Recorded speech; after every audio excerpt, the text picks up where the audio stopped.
안녕하십니까. 성경원어학당 TV의 공부하는 훈장입니다. 오늘은 히브리어 알파벳 배우기에 대해서 강의를 하겠습니다.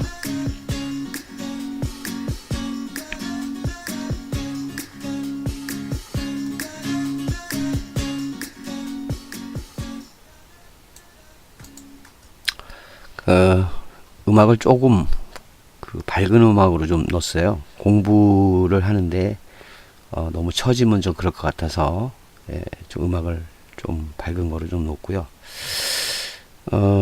제가 지금 히브리어 알파벳 배우기를 이제 시작하려고 할 때 여러분들이 말씀드리고 싶은 것이 있어요.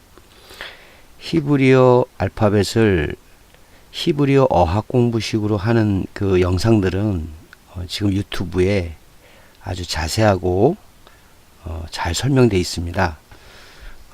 그 부분들은 여러분들이 참고하시면 될 것 같고요. 저희 성경원어학당에서는 요즘 히브리어 의미관이라고 하는 것들이 좀 있습니다. 상당히 유익한 부분이 많고 성경 구절을 통해서 또 히브리어 의미를 밝혀주시는 유익한 영상들도 상당히 많습니다. 제가 지금 히브리어 알파벳 배우기를 하려고 하는 이 강의는 문자 고고학에 있는 알파벳의 신비라는 책과 그것을 성경에 근거해서 성경에 나오는 단어들을 살펴봄으로 인해서 그 의미가 성경에서의 어떤 의미를 하고 있는지를 알려주기 위한 가장 기초적이고 근본적인 방법이라고 생각되어서 소개하려고 합니다. 이것도 성경을 참고하시는데 유익하셨으면 좋겠고요. 참고로 이 성경 그 원문은 언어로 일단 번역하시는 게 좋습니다. 그래야 우리가 내용을 알 수 있으니까요. 그러나 그 언어를 쓰고 있는 단어가 성경에서의 의미를 우리가 이해하려고 하는 것이 중요합니다. 그래야 우리가 성경의 하나님의 마음과 뜻을 알 수 있다고 생각하기 때문입니다. 아직도 이 알파벳 히브리어 의미에 대해서는 계속 밝혀져 나가고 있는 것이고요. 하나님 말씀의 계시에 따라서 이 히브리어 문자간의 의미는 더욱더 깊고 넓게 펼쳐질 것이라고 생각합니다. 다만 모든 문장을 그 히브리어 의미관으로만 해석하려고 하다 보면 무리가 따른 수가 있으니 꼭 참고하셔서 말씀을 깨닫고 이해하는 데 도움이 되시기를 바라는 마음을 먼저 드리고 싶습니다. 자, 그러면 지금부터 알파벳 한자 한자를 히브리어 의미관을 성경의 의미로 한번 보는 방법으로 살펴보도록 하겠습니다.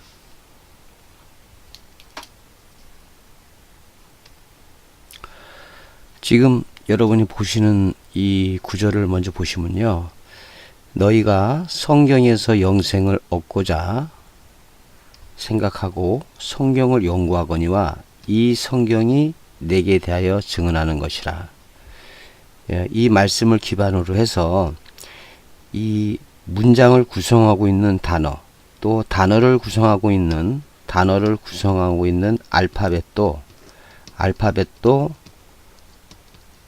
알파벳도 주님에 대해서 암시한다고 하는 생각을 가지고 보려고 합니다. 우리가 아전인수격으로 해석한다라고 하는 말이 있죠. 그래서 우리가 모든 것을 그리스도에 초점을 맞추기 위해서 성경을 보는 것은 우리 크리스찬이라고 하는 너희들의 관점이 아니냐 이렇게 얘기하실 수 있고, 또 크리스찬 중에서도 그것은 너무 억지로 그렇게 갖다 맞추는 것이 아니냐 이런 말씀을 하실 거라고 저도 생각을 합니다. 그러나 저는 이 절대 원칙은 성경을 보는 우리의 관점이고 또 성경이 그렇게 얘기하고 있다고 생각합니다. 물론 이 문장이 성경에서의 얘기를 하고 있기 때문에 그 알파벳 하나하나에도 그런 것이 있겠느냐라는 구절로 가는 것은 무리한 해석이다라고 말하시는 것에서 충분히 동의합니다. 그러나 이것을 통해서 우리가 성경을 깨닫고 성경의 문장이나 이것들이 더 이해가 된다면 그것은 우리에게 유익을 주는 것이지 해를 주는 것이라고 생각하지는 않습니다. 아무튼 이 성경의 관점을 제 개인적으로 알파벳 하나 한자에도 예수 그리스도를 의미한다고 하는 제 생각에 대해서 하나의 관점으로 인식해 주셔서 성경을 깨닫고 이해하는 데 도움이 됐으면 하는 게 제 바람입니다.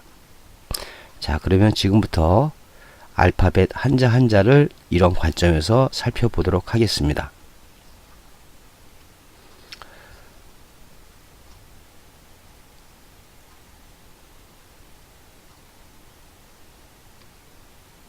히브리어 알파벳 첫 자입니다. 이미 히브리어 알파벳을 공부하신 분들을 전제로 해서 이 강의를 시작하기 때문에 알파벳을 아직 읽거나 쓰지 못하시는 분들도 먼저 경험을 한다고 생각하시고 봐주시면 도움이 되겠습니다. 지금 이 알렙이라고 하는 단어는 황소라고 하는 상형 문자에서 출발을 해서 그림으로는 이런 식이었고요. 제가 간략하게 여기다 이것을 만들어 봤지만 음가로는 이응음가입니다. 이게 아라고 하는 모음이지만 이게 앞에 쓰일 때는 음가로서는 이응으로 인식을 하고 읽어내야 된다고 얘기하시는 겁니다.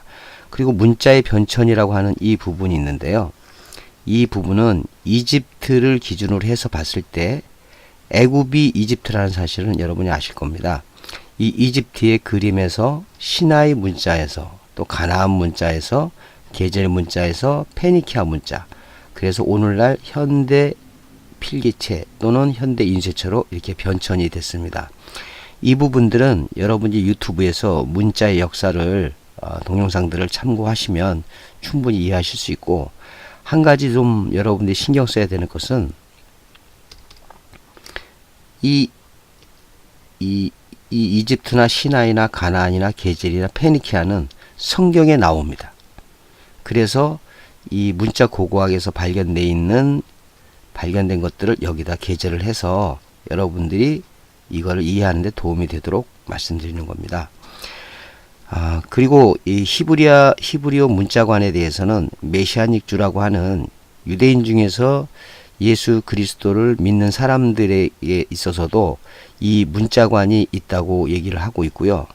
또 제가 얘기 듣기로는 각 지파마다 이 고유의 히브리어 문자의 의미관이 조금씩 다르기도 하지만 공통적으로 이 문자관을 있다고 합니다.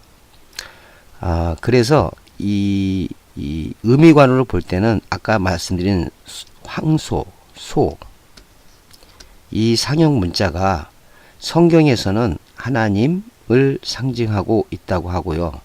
요 사람이라고 표기된 것은 하나님의 형상과 모양으로 만들어진, 우리가 인지하고 알 수 있는 정말 대표적인 사람이라고 하는 히브리어로 아담이라고 하는 그 완전한 아담을 상징하고 있습니다.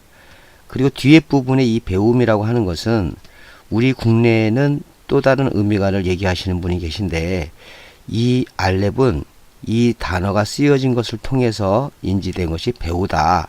우리가 하나님을 배워서 그의 형상과 모양으로 그리스도의 장성한 분량이 이른다는 의미를 가지고 있다고 얘기하시는 분도 계십니다. 그래서 국내에서 나름대로 얘기되고 있는 의미관을 여기다 대표적으로 표시를 해서 이 두 부분을 다 배우신 분들이 있는 것으로 알고 있습니다. 그래서 이 두 가지의 대표적인 성경적 의미관을 가지고 성경의 단어를 의미로 인지하시고 단어가 문장에서 쓰여진 것을 볼 때 좀 더 풍성하게 성경의 단어를 이해하기 좋기 때문입니다. 또한 이 문자 고고학 알파벳의 신비라고 하는 책에 보시면 지금 이런 부분들이 내용들이 설명되어 있습니다. 이것은 알렙은 근원을 얘기하고 원천을 얘기하기도 하고, 힘, 소가 상징하는 힘 또는 하나님의 인식이라고 할 때 존재적 인식, 그리고 알파벳 문자의 시작, 이것이 우리에게 가능성이 되고, 이것이 아담이라는 단어에 쓰여져서 첫 번째 남자, 그리고 이것은 생명이 있는 존재를 의미한다. 이 외에도 더 많은 내용들이 히브리어 알파벳 신비라고 하는 그 책에 기록되어 있습니다. 또한 제가 이 알렙을 살펴보다가 문법 책에서 동사에서 LF, 사실은 이게 엘레프라고 해야 되거든요. 라메드가 들어갔기 때문에 쌍리글이라 읽으실 때는 엘레프라고 해야 되는데, 요거는 참고해서 보시면 되고요. 뒤에 있는 이 505는 스트롱 번호입니다. 우리가 히브리어 사전을 찾을 때 알파벳을 다 외워서 우리 국어사전처럼 기억, 니은, 디귿 찾기가 참 어렵기 때문에 성경에 쓰여진 히브리어의 모든 단어에 숫자를 표기해서 번호로 찾을 수 있도록 있는 사전이 있습니다. 그게 스트롱 사전인데요. 그거는 제임스 스트롱이라는 미국의 신학자분께서 그것을 만들었기 때문에 우리가 사전을 찾을 때 간편하게 찾을 수 있도록 스트롱 번호를 넣은 겁니다. 그래서 LF라고 단어를 발음하고 그 단어로 인지할 때는 천의 개념을 가지고 있습니다. 대표적으로 1000번제를 드린다 할 때 이 LF라는 단어를 써서 1000번제를 드렸다 할 때 이 단어가 실제로 쓰여져 있습니다. 요거를 한번 살펴보고 넘어갈게요.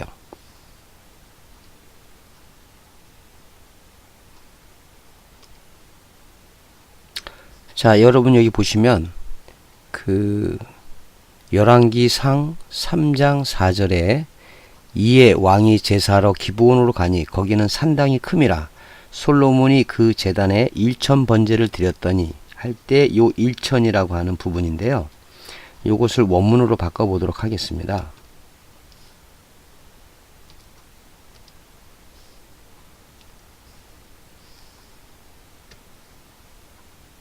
자, 요 부분인데요. 자, 여기 보시면 번호가 505죠. 예, 그리고 요게 LF입니다. 자, 점이 3개인 경우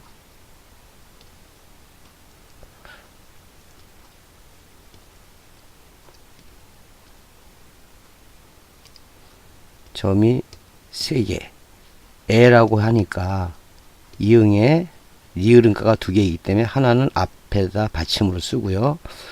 그 다음에 가운데 거는 첫 자음으로 쓰고요. 그 다음에 3개이기 때문에 또 이것도 엘에, 마지막은 모음이 없을 때는 으 발음을 하고 패의 꼬리형은 피읍이 음가라 이렇게 엘레프라고 읽습니다.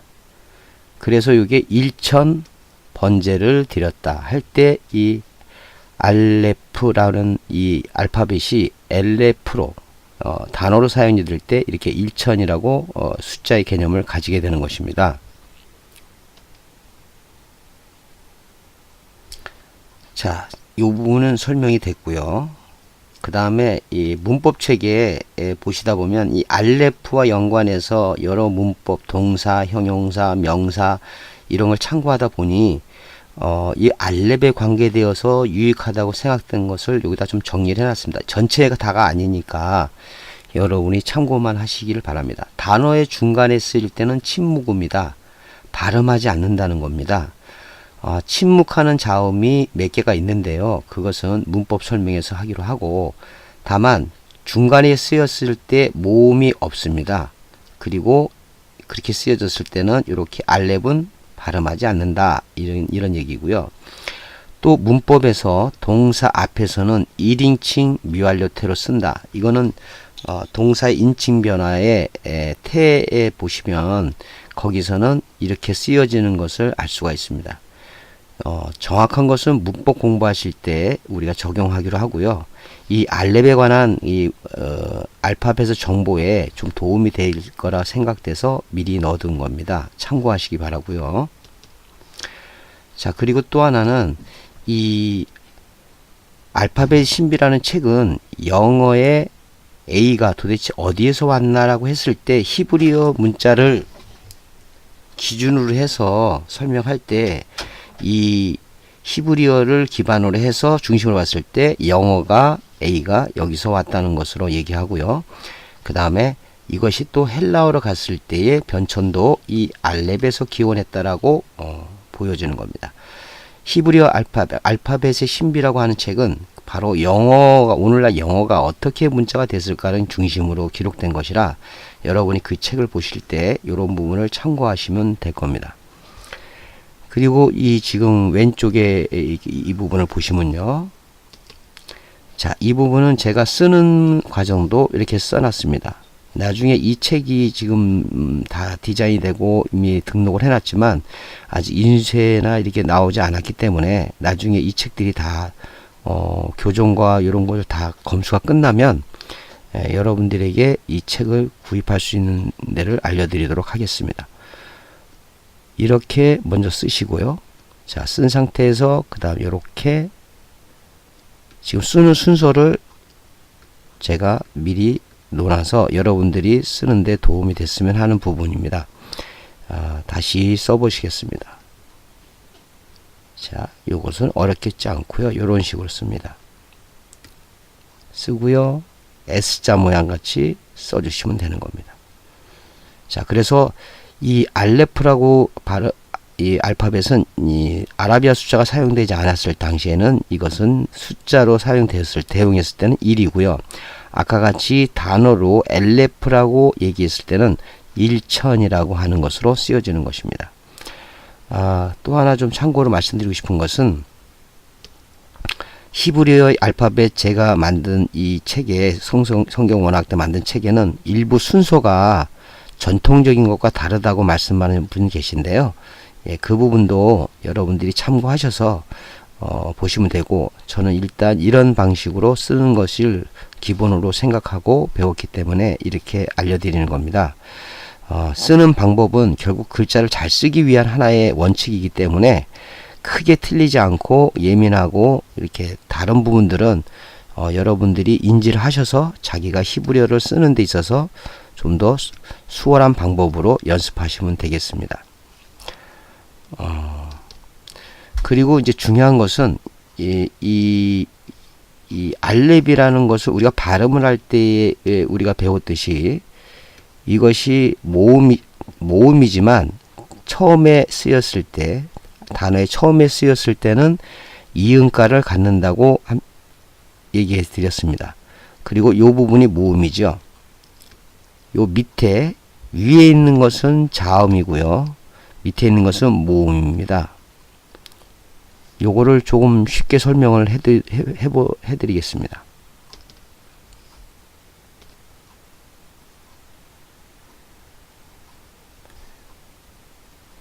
자, 우리말을 기준으로 해서 먼저 이해하시는 게 쉬울 겁니다.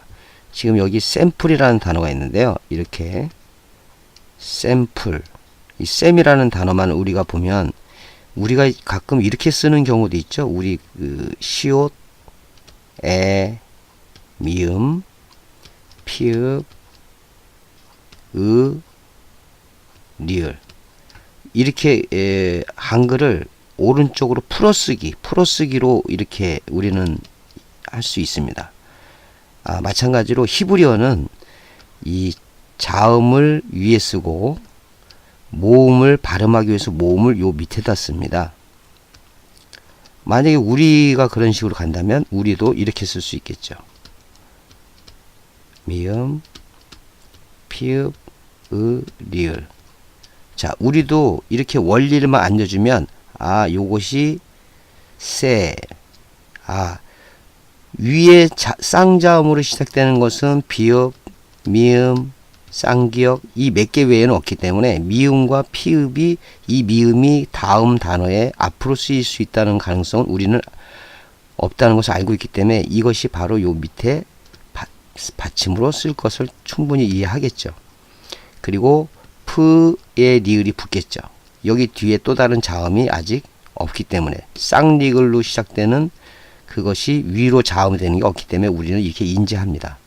마찬가지로 히브리어도 위에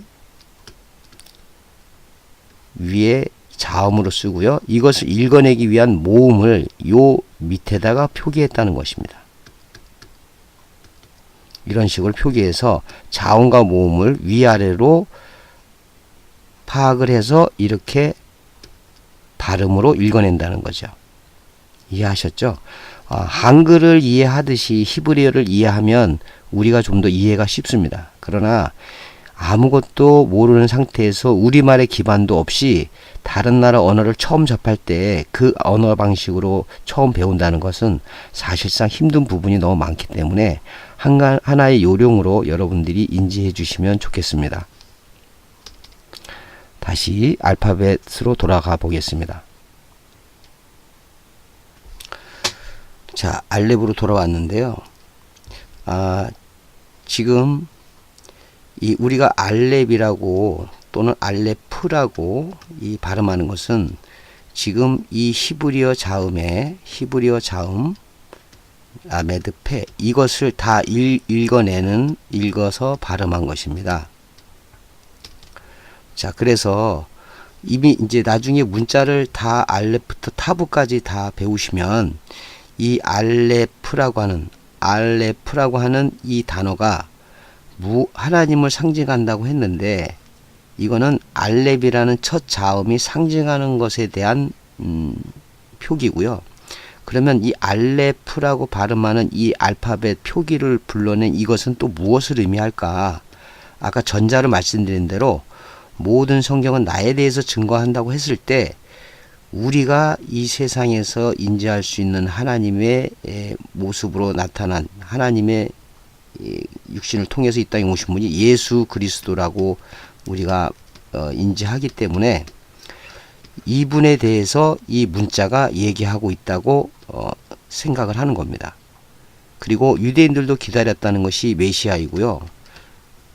우리도 기다리게 다시 오실 주님을 우리가 기다린다는 의미도 다 여기에 포함된다면 이 알렙이라고 하는 이 자음도 그것을 표현하고 있을 것이다라고 전제를 하고 보는 것입니다. 그래서 나중에 라메드와 페를 배우시게 되겠지만 미리 앞서서 제가 말씀을 드린다면 이것을 성경에 예수 그리스도를 나타내는 의미로 우리가 이걸 본다고 한다면 어떻게 이거를 인지하게 되는지를 한번 말씀드리고 싶은 것이죠. 알렙은 하나님을 상징하고 있다고 말씀드렸고요. 라메드는 나중에 배우시겠지만 막대기로서 가르치다라고 하는 의미가 있습니다. 가르치다라고 하는 것을 상징하는 문자입니다.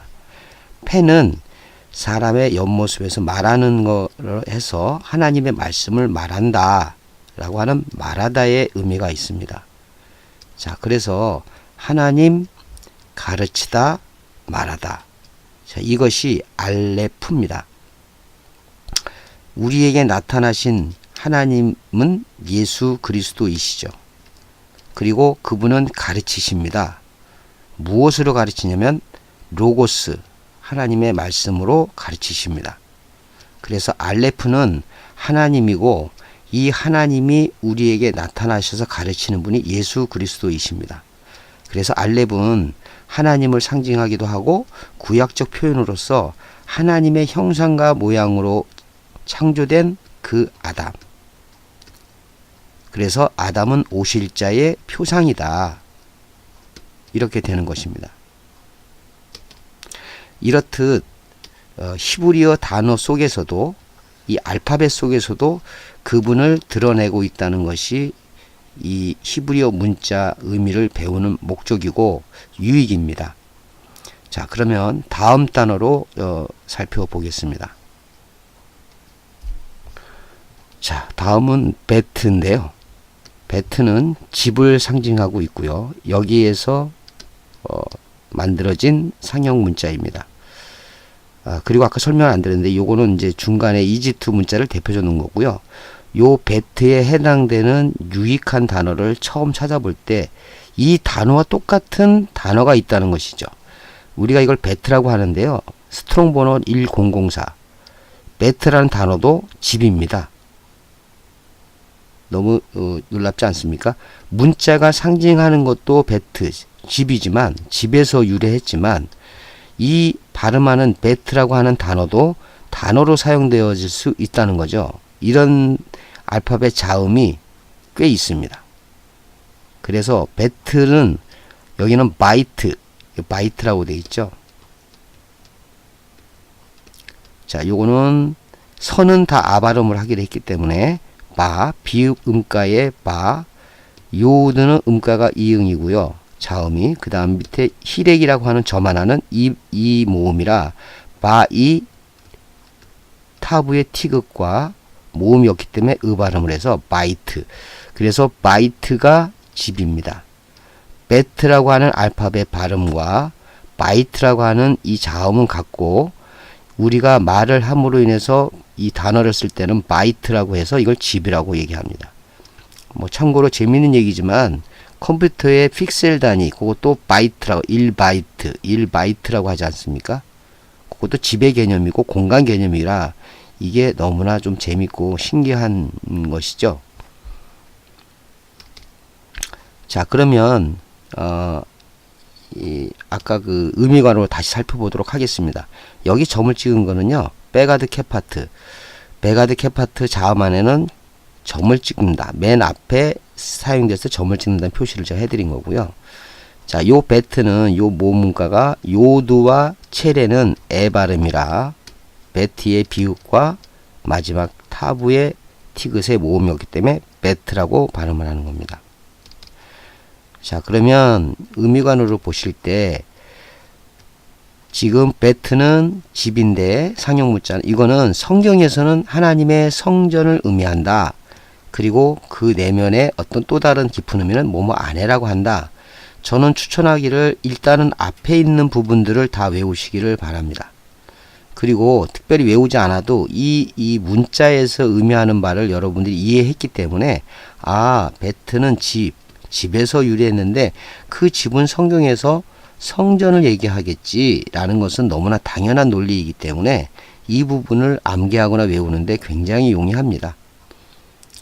그리고 여기 나와 있는 이것들도 참고하시고, 문법에서 불분리 전치사로 쓰였다는 것과 해석은 뭐뭐 안에, 뭐뭐 의하여, 뭐뭐 함께, 경강점 표시 문자 하나로서 베가드 케파트의 문자 중 하나, 대표적인 단어로는 여기 바이트도 있지만 벤이라고 하는 아들 할 때도 이 베트를 썼다는 것을 참고해 주시면 도움이 될 겁니다. 자, 그래서 요 성전이라고 하는 부분이라 아시겠지만 성전, 이게 성전이죠. 요드는 나중에 배우시겠지만 손입니다. 손. 그리고 타부는 표시한다고 하는 상형 문자에서 왔죠. 이렇게 표시, 이런 것을 상형 문자입니다. 그래서 손은 펼친 손으로 우리들에게 무엇인가를 넘겨주기 위한다고 하는 의미가 있어서 넘겨주다. 말씀을 넘겨주겠죠. 네. 그 다음에 표시는 얻는 것을 표시하는 것은 결국 완성, 끝 의미에서 이것은 완성을 의미를 갖고 있습니다. 자, 그렇다면 무엇을 얘기할까요? 성전으로 넘겨준 완성. 성전으로 넘겨준 완성. 이걸 타부를 또 십자가라고 얘기하시는 분들도 많거든요. 그래서 완성, 그거는 결국 우리 성경으로 얘기할 때 그분이 누구이냐?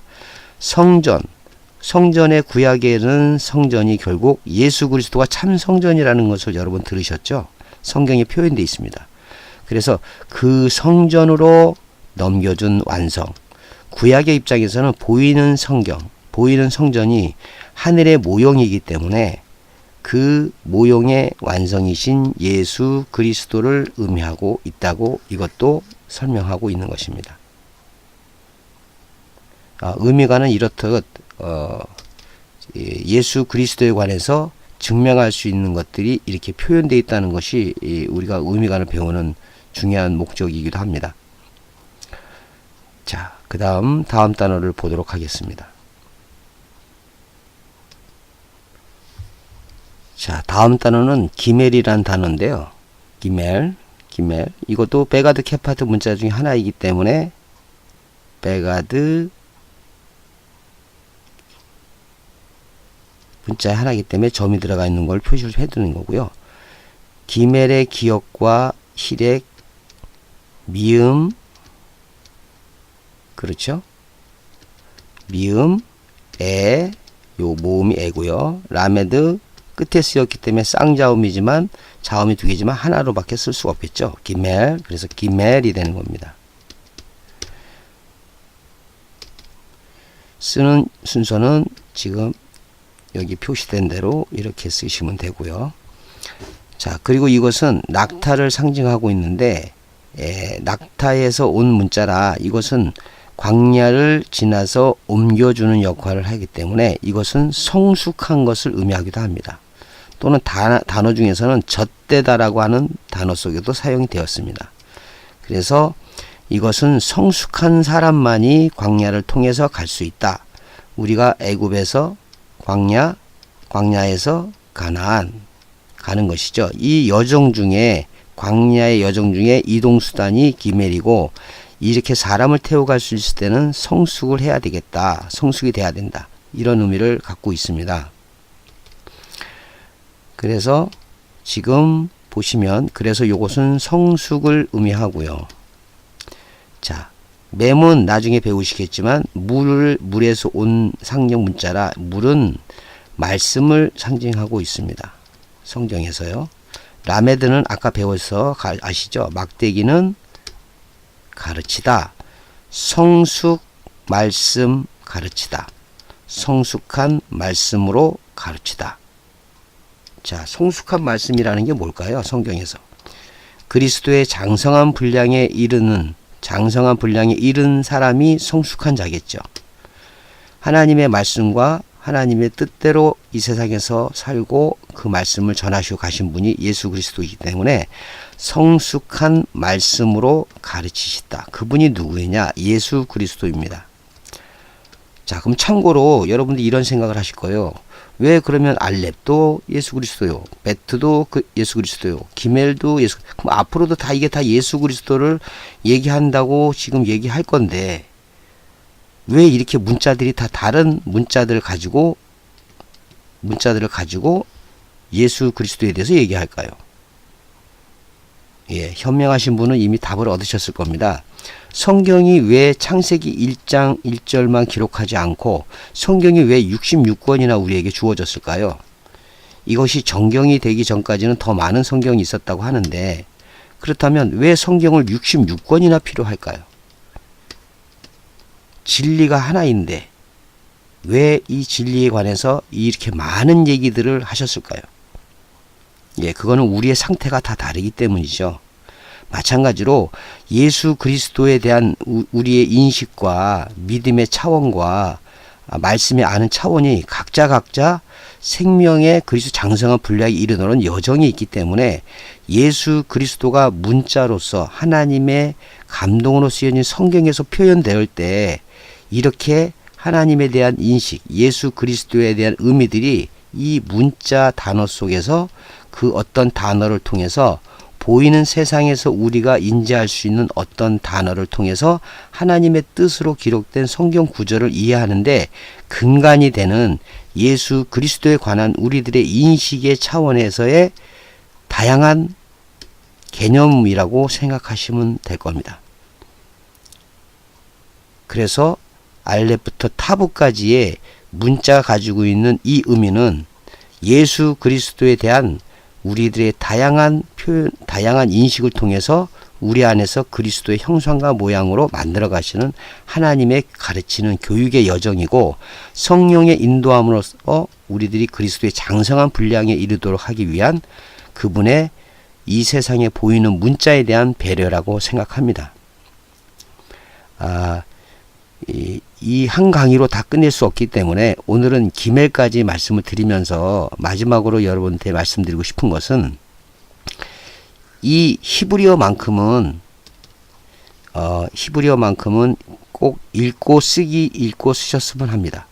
왜냐하면 읽고 쓴다는 것은 우리가 히브리어 문자를 쓸 수가 있기 때문에 히브리어 문자를 쓰면 이렇게 우리가 말하듯이 기멜이라고 발음을 하면 우리말을 제대로 발음해 준다면 기역 음가에 해당되는 히브리어 알파벳과 모음은 나중에 밑에 표기하는 거니까요. 그렇죠? 그렇다면 여기에 모음은 하단에 자음이 쓰는 부분과 모음이 쓰는 부분은 따로 있기 때문에 자음을 유추해내고 모음은 따로 기록하는 거니까 우리가 이렇게 한글로 발음을 하면 우리는 한글로 쓸 수 있죠. 그러면 이 부분에서 자음만 추출해냅니다. 기, 미음, 리을. 자, 그렇다면 기, 맴, 라메드나 레쉬 이 두 음가 중에 하나겠죠. 그래서 처음 단어를 배울 때 그 단어가 레쉬인지 라메드인지만 우리가 이해하면 이것을 글씨를 쓰는 데는 어려움이 없습니다. 그렇지 않습니까? 다른 것들은, 다른 언어들은 그 음가가 우리의 말과 기억니은 이 자음과 모음이 확정되어 있는 알파벳이 아닌 경우가 많고, 단어에 쓰여진 것에 따라서 발음이 이 애가 이런 식으로 애만 되는 게 아니고 다른 식으로 애도 될 수 있다는 여러 가지 이것 때문에 외우기 힘든데 반하여 히브리어는 그 원칙에서 크게 벗어나지 않습니다. 그래서 히브리어는 읽고 우리말로 제대로 표기만 해준다면 다시 히브리어를 쓸 수 있기 때문에 히브리어를 쓴다고 하는 것은 그 문자의 의미를 우리가 읽어낼 수 있다는 겁니다. 그래서 물론 헬라어 히브리어를 다 읽고 쓰면 더 좋겠지만 히브리어만큼은 여러분들이 꼭 읽고 쓰셔서 쓴 단어를 통해서 히브리어 의미관을 통해서 그분이 얘기하고 계시는 예수 그리스도의 그분이 증명하고자 하는 그 예수 그리스도의 문자 속에 나타나는 의미관들을 통해서 성경을 더 깊게 이해되시기를 바라는 마음에서 히브리어만큼은 꼭 읽고 썼으면 하는 게 제 개인적인 바람입니다. 아무튼 성경 원어 학당이 이런 부분에서 도움이 되려고 노력할 거고요. 또 여러분들도 잘 따라와 주셔서 듣는 것에서 그치는 것이 아니라 연습을 계속 하셔서 히브리어만큼은 쓰고 읽고 쓴 다음에 히브리어 의미관으로 보시고 사전의 의미와 비교해서 더 깊이 묵상하시면 결국 이 단어가 쓰인 히브리어 문장 속에서 예수 그리스도와 하나님의 마음을 읽어내실 수 있는 기초가 될 거라고 생각합니다.